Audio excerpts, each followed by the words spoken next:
Hey, this is Tracy Lewis with Stuff and Things, and this is episode 18 of Winter is Coming Wednesday. I had said in the previous video, my sneak peek video, that I was going to make cards that for Thanksgiving, winter, and Christmas for the 3 projects that we worked on for the Stampin' Up! Annual on stage at home event in the fall. Normally we go there to some fun place, but this year, because of COVID, things had to be done at home virtually, which worked out really well for me. I had a great time. I honestly don't know if I would have been able to go had it been at some fun, far off place. So I have the set. I made 2 of the 3 cards I promised because I didn't quite get to the 3rd one yet, and I'm going to work on that one at the beginning of next week. I'll pop it up and share with you what I did on that one. So what I have today to share is a winter and a Thanksgiving. In fact, you know, we're in November now. It is November 9th. Happy birthday, Mom. It's my mom's birthday. And it's getting close to when I want to send those out. I'll probably only get one more week. So I'll do my count this weekend, see how many I'm going to have to fill in. I still have a couple I didn't finish from earlier episodes, so I do have a little bit of a secret stash available to me. And next week may be the last one that will include Thanksgiving. Then it will just be winter, Christmas, and I will decide on whether I'm going to shoot for New Year's cards, which I have never done. But I think it would be really fun to do them, especially given how this year has been. I would like to continue to do some extra cards for family and friends. Alright, so Snowflake Wishes, and I also used the Snowflake papers. In fact, these are the 3 sheets. I've actually cut enough to make one more of this style, and they are these little bits right here in the 2x2 squares. I used the blue adhesive backed gems, balmy blue glimmer, and somewhere floating around here is these were my choices for trim, ribbon trim, and I opted to go with the silver wrapped baker's twine. So this was the card that we made. It was the first card that we made in class, I believe. I've already lost track. Had I known what we were going to do ahead of time, I had said I would have moved over the floral element a little bit more to the left so that you could see it better. But I didn't know at the time what exactly we were doing, so I lost my opportunity there. But now, using Snowflake Wishes and all those pieces that I just showed you, this is what I created. So if you look at them side by side, you can see that I made a die cut instead of a stamped image, and then I popped the card up. Just this card was popped up. I kept the same 1/8 border, moved the twine. In fact, the twine, I think I added this twine. I don't think this twine was what she had added, but I could be wrong. Maybe it was. I so often cannot follow my directions. I'm sorry to say. I immediately want to get in and make tweaks. So that's what I find myself doing so often. So we've got 3 die cut snowflakes, 3 pieces, so 3 dragonflies, 3 snowflakes, 3 DSP pieces, 3 DSP pieces, bottom left hand set sentiment, a middle element, and I just stepped it up is all I did by doing a dropout die with the balmy blue glimmer. I added the rhinestones, but in essence these are the same layout of card, and I absolutely love how this turned out. This is one of my favorites that I've done all season for the Winter is Coming Wednesdays. So I love it. I started another one. The other one is Balmy Blue instead of the Misty Moonlight, and I was going to stamp a snowflake in the middle instead of the die cut. So this was once removed, and I still have all the pieces to do a stamped version of this card, and I might get to that. And if I do, I will sneak it into a showcase. As I'm getting down to the wire, I will definitely need that card to be done. So that is card number 1. I hope you enjoyed that. It was fun to make, and I really enjoy, I've decided, making fancy cards. Now this next card is not quite all the way done because I have 2 ways to show you, and I want to get your input on which way you would like to see it. First, we have what I started to do, and let me show you the card that I am working with. This is the card that I made in the class. I did a couple of things different than the class. I popped 2 layers of elements up. I think only the dragonflies were supposed to be popped up. I don't even think it had 2 dragonflies. I think it had 1, and I added that second little guy. I added the twine, and I trimmed it down and added 2 mats instead of just 1. I also added the dots. So now here is, I'll try to leave that so you can see it.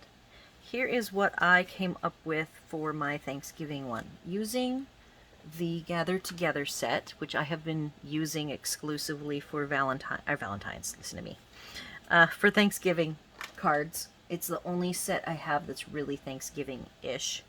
I've been adding in some other bits and pieces as well, but for the most part, that has been my tried and true for this season. And I did not have it last season. I used a different set last season. I think I even revealed that at some point. So my initial design to mimic this, I liked the bumblebee, so I made the wheat in bumblebee. I already had the other piece of this, which was this, and I've gone ahead and popped it up because I do want it popped up. I picked my 3 papers, and then like this, I kept the orange. Orange was my darkest color. So here is what it initially looked like. And I'm like, I just no. You guys give me your opinion. I would love to know how many of you think this is just too orange. To me, it's fine, but it isn't what I would do for myself. So I went ahead and then decided to step it up to something that I would do. So I will not be doing this, but all I have to do to convert this to a card that I would like to be giving for Thanksgiving is I added if I were to keep it all orange, I did have, that I didn't show you, a gold bow, and I would do a strand of gold, kind of like this trim look, and because I didn't opt to go with that, let me show you what I'm changing it up for. But I still would like to know if everybody thinks that the orange card is okay and I was just overly critical of it. So we're going to have, similar to the triple matte look, we're going to have it on Early Espresso. It won't be the color of the base. I will just put it on top of that thick white base behind. It's all ready to go. Okay, so now I'm already liking the fact that it has that dark dominant color. So now I have Season of Thanks, and that's not going to work for me. So I went ahead and I have this Season of Thanks, which is fine. I took it from my stash. I had a pre-cut extra rectangle. Then what really makes it work for me are the brown pumpkins. I was going to color the pumpkins, and I still may, but I think that with all of the color there already is, with the orange behind, I think they kind of look fine. I like white. I enjoy white cards. I like the ratio of the white. I think it's very balanced, and I'm afraid if I get into coloring the pumpkins that it will then become too orange in the center, which I'm trying to avoid. You'll notice that I went ahead and added, I had mentioned on my sneak peek video that I felt that this honeybee was, or bumblebee, was too flat, that I wanted more. So I went ahead and used the dots that come with the Gather Together set. So if you're looking for more dimension but you don't want a lot, I thought that embossing it would be too much because I already have textured DSP, and this whole exercise is working with DSP pieces. So I didn't want to overpower the DSP pieces. So I thought by just adding the color on color shadowing a little bit more in the corners to make some more interest. Love the little corners there that I'll just glue on. And then my trim will be moved over a little bit more, and this is what I am going to do. Let me know your thoughts. I would love to get some input. And I owe you a third card. The third card that I will be making a Christmas card of is this particular card. So next week you will see this in a Christmas version, and I need to decide what element, stamped element here can be the focal. So I've got to go through all of my sets and make a decision. But it will be a Christmas one, red and green of some variety. And let me take this one away and show you what these two cards look like. I'm really enjoying doing this series. I hope you are enjoying watching them, and I'm getting so much done. My husband is still, he thinks I'm doing good, but he thinks that I'm going to cram at the end. And you know, I still have to figure out how many people, figure out how many last second cards I'm going to have to make, because I should have probably started this in January. And I have all the envelopes to do. So there'll still be lots of activities happening even as I get through Thanksgiving and into getting prepared for Christmas. Lots more opportunities for fun videos. So leave me your comments, questions, suggestions in the YouTube comments or on my blog. I will have the full supplies list up on my blog as well. And don't hesitate to ask anything. Give me your input on whether you thought it was fine with that much orange on it and no brown, or if you also agree that I should have gone ahead and make it brown. Thanks for watching, and I will see you next week.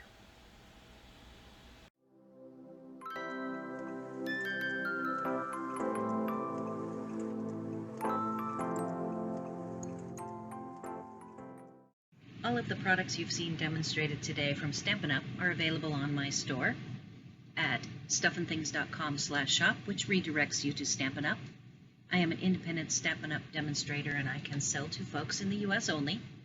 Before you go, please like this video, leave your comments, questions, and suggestions, and remember to subscribe to my channel for more card making tutorials.